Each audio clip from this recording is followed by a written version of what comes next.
सोचिए जरा, कुरुक्षेत्र का मैदान है, लाखों योद्धा, दो विशाल सेनाएं, और जंग शुरू होने से ठीक पहले एक राजा बोलने के लिए खड़ा होता है। और उसके कुछ ही शब्द, बस कुछ शब्द, उसके दिमाग की, उसके मन की पूरी किताब खोलकर रख देते हैं। आज हम दुर्योधन के उन्हीं शब्दों की गहराई में उतरेंगे, एक एक लफ्ज को परखेंगे और देखेंगे कि उसके आत्मविश्वास के पीछे आखिर कौन सा डर, कौन सा शक छिपा हुआ था। तो ये पूरा किस्सा शुरू होता है जब दुर्योधन अपने गुरु द्रोणाचार्य के पास जाता है, और जाते ही वो अपनी सेना की ताकत का बखान करना शुरू कर देता है, गुणगान करने लगता है। देखिए, ऊपर ऊपर से तो ऐसा ही लगता है कि एक राजा है, बिल्कुल कॉन्फिडेंस से भरा हुआ और जंग के लिए एकदम तैयार।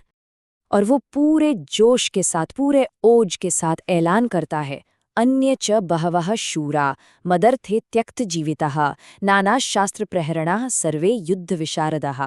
सुनने में तो एकदम आम बात लगती है। एक राजा है, अपनी सेना पर गर्व कर रहा है, एक आम ऐलान है। इसका सीधा सा मतलब ये है कि कई महान योद्धा जो हर तरह के हथियार चलाने में माहिर हैं, वो उसके लिए अपनी जान देने को तैयार खड़े हैं। बड़ी पावरफुल बात है ना?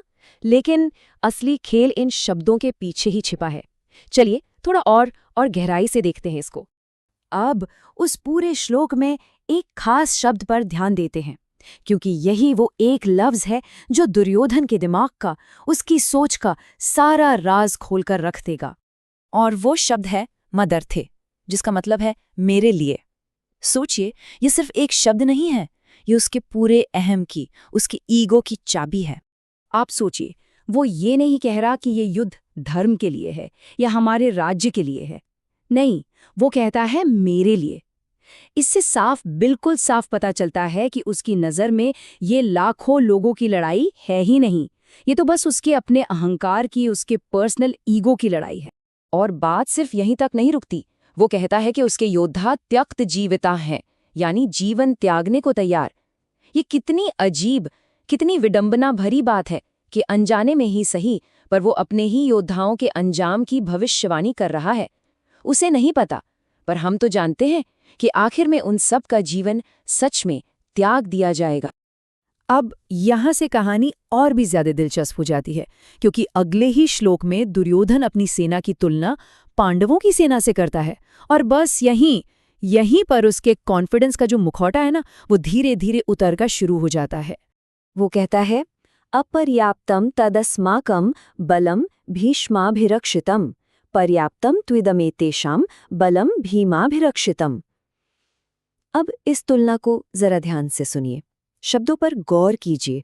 तो वो बेसिकली ये कह रहा है कि भीष्म पितामह के रहते हुए हमारी सेना अपर्याप्तम है, यानी अनलिमिटेड, अजेय, जिसे कोई जीत ही नहीं सकता। और दूसरी तरफ पांडवों की सेना, जिसकी रक्षा भीम कर रहा है, वो पर्याप्तम है, यानी लिमिटेड, सीमित, जिसे आराम से जीता जा सकता है। दावा तो बहुत बड़ा है, लेकिन इस दावे के साथ ही दुर्योधन एक बहुत बड़ी साइकोलॉजिकल गलती कर जाता है। और वो गलती एक बहुत जरूरी सवाल खड़ा करती है। अपनी तरफ से तो वो अपने सेनापति भीष्म का नाम लेता है, लेकिन पांडवों की तरफ से उनके सेनापति का नाम क्यों नहीं लेता? देखिए, पांडवों का असली कमांडर इन चीफ तो धृष्टद्युम्न था, जिसका जन्म ही द्रोणाचार्य को मारने के लिए हुआ था। तो फिर दुर्योधन की जुबान पर धृष्टद्युम्न के बजाय भीम का नाम क्यों आया?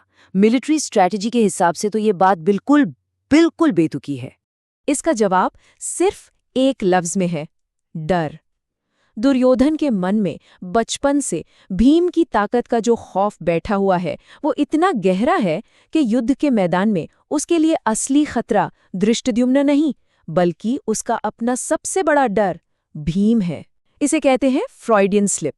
जुबान पर सच आ ही गया, लेकिन ठहरिए, सबसे बड़ा राज वो तो अभी आना बाकी है। अब हम इस एनालिसिस के सबसे गहरे और चौंकाने वाले हिस्से पर आ रहे हैं। वो हिस्सा जहां दुर्योधन का कॉन्फिडेंस उसके सबसे बड़े शक को बेनकाब कर देता है। याद है उसने अपनी सेना के लिए कौन सा शब्द इस्तेमाल किया था? हाँ, अपर्याप्तम। अब यहाँ एक ट्विस्ट है। संस्कृत में इस एक शब्द के दो मतलब निकलते हैं, और दोनों एक दूसरे के बिल्कुल बिल्कुल ऑपोजिट हैं। पहला मतलब है अजेय या अनलिमिटेड, और दूसरा अपर्याप्त, यानी नॉट इनफ, नाकाफी। तो अब सवाल ये उठता है कि दुर्योधन असल में क्या कह रहा था? क्या वो बस शेखी बघार रहा था कि मेरी सेना अजेया है, या फिर उसके अंदर का डर, उसका सबकॉन्शियस माइंड ये कह रहा था कि भीष्म पितामह के होते हुए भी ये सेना नाकाफी है? और ये इस गहरे शक की तरफ इशारा है कि शायद उसे अपने ही सेनापति भीष्म पितामह पर पूरा भरोसा नहीं था। उसे ये डर सता रहा था कि भीष्म पितामह का पांडवों के लिए जो प्यार है, जो स्नेह है, वो उन्हें पूरी ताकत से लड़ने ही नहीं देगा। तो देखा आपने कैसे दुर्योधन के बस चंद शब्दों ने हमें उसके मन के अंदर की पूरी यात्रा करा दी, ऊपर से दिखने वाले कॉन्फिडेंस से लेकर अंदर छिपे हुए डर और शक तक। ये बिल्कुल एक प्याज की परतों जैसा है, नहीं? सबसे बाहरी परत है दिखावे का कॉन्फिडेंस, उसे छीलो तो नीचे से निकलता है अहंकार कि ये युद्ध मेरे लिए है। उसके भी नीचे है भीम का गहरा डर, और सबसे अंदर, सबसे कोर में क्या है? अपने ही सेनापति पर शक। ये है उस राजा की असली तस्वीर, जो बाहर से जितना मजबूत दिखता है, अंदर से उतना ही खोखला और डरा हुआ है। और ये पूरा विश्लेषण हमें एक आखिरी लेकिन बहुत बड़े सवाल पर लाकर छोड़ देता है कि किसी भी जंग के मैदान में, चाहे वो कुरुक्षेत्र का हो या जिंदगी का, असली दुश्मन कौन होता है? वो जो सामने खड़ा है, या वो डर और शक जो हमारे अपने मन के अंदर बैठा है?